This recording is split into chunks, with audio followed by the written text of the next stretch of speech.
శ్రీ సాయినాథాయ నమః. శ్రీ సాయి సచ్చరిత్రము 21వ అధ్యాయము. ప్రస్తావన యోగేశ్వరుల వ్యవస్థ విహెచ్ ఠాకూర్ అనంతరావు పాటంకర్. నవవిధ భక్తి పండరీపురం ప్లీడర్. ఈ అధ్యాయంలో హేమాడ్ పంత్, వినాయక హరిశ్చంద్ర ఠాకూర్, బిఏ అనంతరావు పాటంకర్ పండరీపురం ప్లీడర్ గురించిన కథలు చెప్పాను. ఈ కథలన్నీ ఆనందదాయకమైనవి. ఇవి సరిగా చదివి గ్రహించినచో ఆధ్యాత్మిక మార్గమునకు దారి చూపును. ప్రస్తావన సామాన్యంగా మన గత జన్మ సముపార్జనం వలన మహాత్ముల సాంగత్యము భాగ్యము పొంది దాని వలన మేలు పొందదము. దీనికి ఉదాహరణంగా హేమాడ్ పంత్ తన సంగతినే చెప్పుచున్నాడు. బొంబాయి దగ్గర ఉన్న బాంద్రాకు ఇతడు చాలా కాలము మెజిస్ట్రేట్గా ఉండెను. అక్కడ పీర్ మౌలానా అను మహమ్మదీయుడు మహాత్ముడు నివసించుచుండెను. అనేక మంది హిందువులు, పారసీకులు, ఇతర మతస్థులు పోయి వారిని దర్శించుచుండిరి. హేమాడ్ పంత్ పురోహితుడగు ఇనూస్ పీర్ మౌలానాను దర్శించుమని అనేక సార్లు హేమాడ్ పంత్కు చెప్పాను. కానీ ఏవో కారణాల చేత హేమాడ్ పంత్ ఆ మహాత్ముని దర్శించుకోలేకపోయాను. అనేక వత్సరముల తర్వాత అతని వంతు వచ్చెను. అతడు షిరిడీ పోయి సాయి దర్బార్లో శాశ్వత స్థానము పొందెను. దురదృష్టవంతులకు ఇట్టి మహాత్ముల సాంగత్యము లభించదు. కేవలం అదృష్టవంతులకే లభించును. యోగేశ్వరుల వ్యవస్థ అత్యంత ప్రాచీన కాలం నుండి ప్రపంచమున యోగేశ్వరుల వ్యవస్థ ఉన్నది. అనేక మంది యోగులు అనేక చోట్ల అవతరించి వారికి విధింపబడిన పనులు నెరవేర్చెదరు. వారు అనేక చోట్ల పనిచేసినను అందరూ భగవంతుని ఆజ్ఞానుసారమే నెరవేర్చెదరు. కాన ఒకరు చేయనది ఇంకొకరికి తెలియను.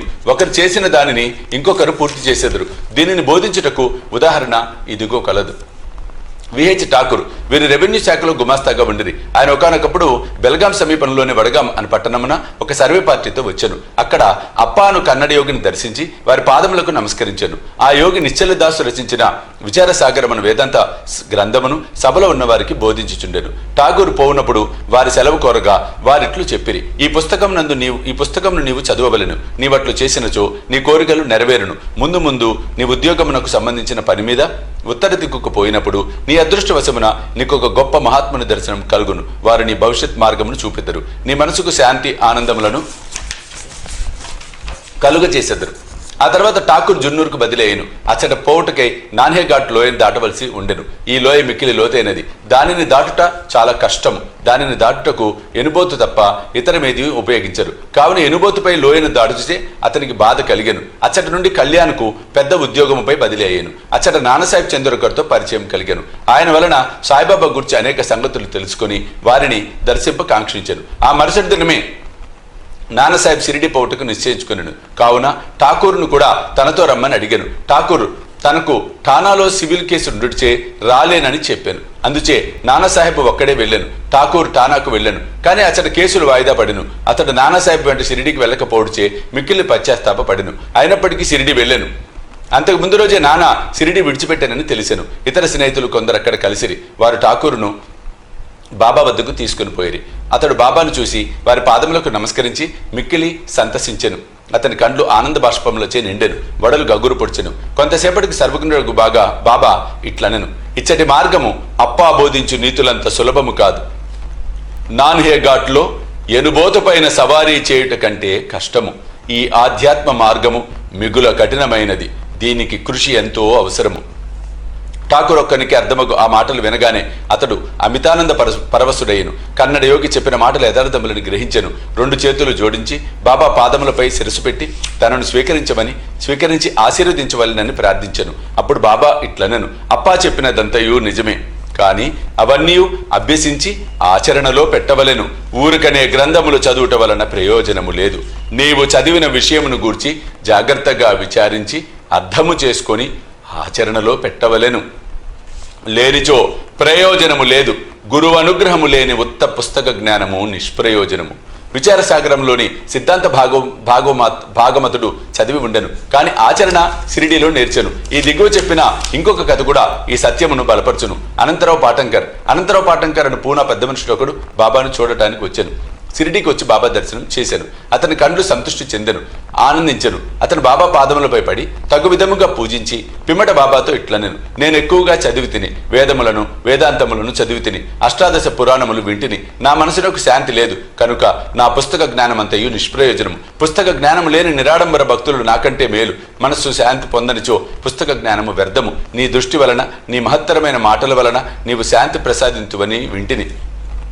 అందుచే నేను ఇచ్చటకు వచ్చి తిని. కావున నా యందు దాక్షిణ్యము చూపుము, నన్ను ఆశీర్వదించుము. అప్పుడు బాబా ఒక నీతి కథ ఈ విధముగా చెప్పాను. ఒకనాడు ఒక వర్తకుడు వచ్చెను. అతని ముందు ఒక ఆడగుర్రము లద్దె వేసెను. అది 9 ఉండలుగా పడెను. జిజ్ఞాసువైన ఆ వర్తకుడు పంచకొంగు సాచి 9 ఉండలను అందులో పెట్టుకొనెను. ఇట్లు అతడు మనసును కేంద్రీకరించగలిగెను. ఈ మాటల యథార్థమును పాటంకర్ గ్రహించలేకుండాను. అందుచేతడు గణేశ దామోదర్ ఉరఫ్ దాదా కేల్కర్ను ఇట్లడిగాను. ఆ మాటలలో బాబా ఉద్దేశమేమి? కేల్కర్ ఇట్లు జవాబు చెప్పాను. నాకు కూడా బాబా చెప్పినదంతే తెలియదు, కానీ వారి ప్రేరణ ప్రకారం నాకు తోచినది నేను చెప్పేదను. ఆడగుర్రమనగా ఇచ్చట భగవంతుని అనుగ్రహము. 9 ఉండల లద్ది అనగా నవవిధ భక్తులు. అవేమన్నా శ్రవణము, కీర్తనము, స్మరణము, పాదసేవనము, అర్చనము, నమస్కారము, దాస్యము, సఖ్యత్వము, ఆత్మ నివేదనము. ఇవి నవవిధ భక్తులు. వీణులో ఏదైనా ఒక మార్గము హృదయపూర్వకంగా అనుసరించిన ఎడల భగవంతుడు సంతృష్టి చెందును. భక్తుని గృహమునందు ప్రత్యక్ష మగును. భక్తి లేని సాధనములన్నీ అనగా జపము, తపము, యోగము, ఆధ్యాత్మిక గ్రంథముల పారాయణము, వానిలోని సంగతులు ఇతరులకు బోధించుట మొదలగునవి నిష్ప్రయోజనము. భక్తియే లేనిచో వేదములలోని జ్ఞానము, జ్ఞాని అను గొప్ప ప్రఖ్యాతి, నామమాత్రమునకే చేయు భజన ఇవన్నీ వ్యర్థము. కావలసినది ప్రేమాస్పదమైన భక్తి మాత్రమే. నీవు కూడా ఆ వర్తకుడు అనుకొనుము, లేదా సత్యం తెలుసుకున్నట్టుకు ప్రయత్నించుచున్న వ్యక్తివి అనుకొనుము. వానివలే నవవిధ భక్తులను ప్రోగు చేయము, ఆతురతతో ఉండుము. వానివలే నవవిధ భక్తులను ఆచరణలో పెట్టుటకు సిద్ధముగా ఉండును. అప్పుడే నీకు మనస్థైర్యము, శాంతి కలుగును. ఆ మరుసటి దినము పాటంకర్ బాబాకు నమస్కరించుటకు పోగా 9 గుర్రపు లద్ది ఉండలను ప్రోగు చేసితివా లేదా అని ప్రశ్నించెను. అతడు తాను నిస్సహాయుడునని, బాబా అనుగ్రహించే మాత్రమే వానిని సులభంగా ప్రోగు చేయవచ్చును అనెను. అప్పుడు బాబా శాంతి క్షేమములు కలుగునని ఆశీర్వదించెను. పాటంకర్ అమితానందభరితుడయ్యను. పండరిపురం ప్లీడర్. ఈ చిన్న కథతో ఈ అధ్యాయము ముగించదము. ఈ కథ బాబా సర్వజ్ఞుడని తెలుపును. ప్రజలను సరైన మార్గమును పెట్టుటకు, వారి తప్పులను సవరించుటకు బాబా సర్వజ్ఞత్వమును ఉపయోగించుచుండెను. ఒకనాడు పండరిపురం నుండి ఒక ప్లీడర్ వచ్చెను. అతడు మసీదుకు పోయి సాయిబాబాను దర్శించెను. వారి పాదములకు నమస్కరించెను. అడగకుండానే దక్షిణ ఇచ్చాను. జరుగుచున్న సంభాషణలు వినుటకు ఒక మూల కూర్చుండెను. బాబా అతని వైపు ముఖం తిప్పిట్లనెను. ప్రజలెంత టక్కరులు, వారు పాదములపై పడెదరు, దక్షిణ ఇచ్చెదరు, కాని చాటుగా నిందించెదరు. ఇది చిత్రము కదా. ఆ మాటలు ప్లీడర్కు సూటిగా తగిలిను. ఎవరికి బాబా మాటల్లోని అంతరార్థము బోధపడలేదు. ప్లీడర్ మాత్రము గ్రహించెను. కానీ అక్కడ ఏమీ మాట్లాడలేదు. వాడకపోయిన పిమ్మట ప్లీడర్ దీక్షితుతో ఇట్లనెను. బాబా చెప్పినదంతయు యథార్థమే.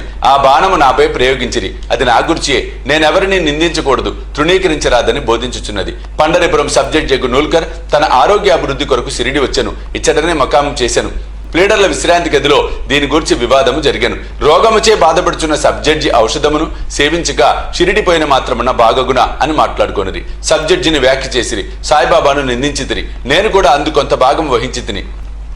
నేను చేసినది సమంజసం కాదని ఇప్పుడు సాయిబాబా నిరూపించెను. ఇది నాకు దూషణ కాదు, నాకు ఇది ఆశీర్వచనమే.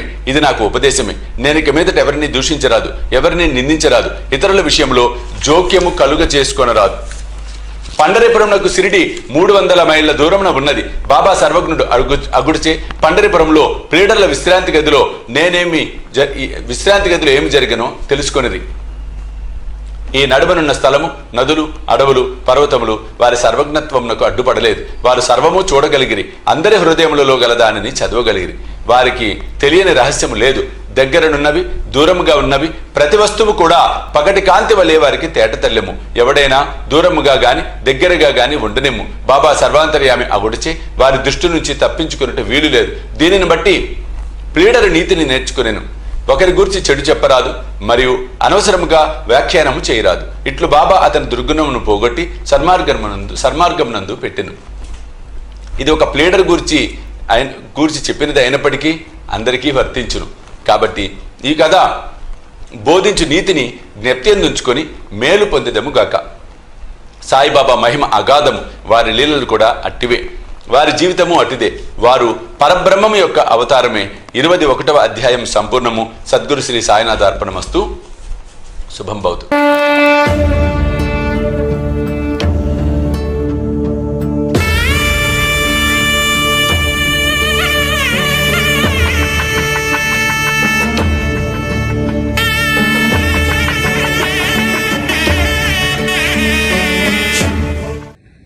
సాయి దివ్య రక్షా కవచ యంత్రానికి